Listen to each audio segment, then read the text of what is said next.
அஸ்ஸலாமு அலைக்கும் வரஹ்மத்துல்லாஹி வபரகாத்துஹு.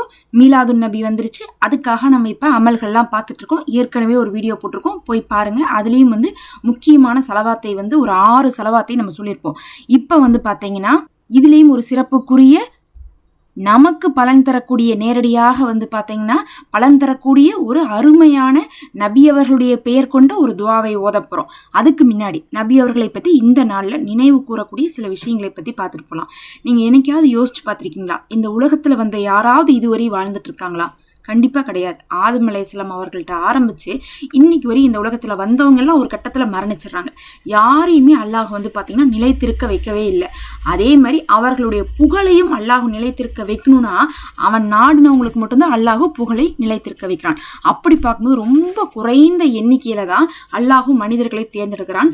அதில் நபி ஸல்லல்லாஹு அலைஹி வஸல்லம் அவர்களுடைய புகழ் ஓங்கியதை போன்று இந்த உலகத்தில் யாருடைய புகழும் ஓங்கியதில்லைன்னு தான் சொல்லணும்.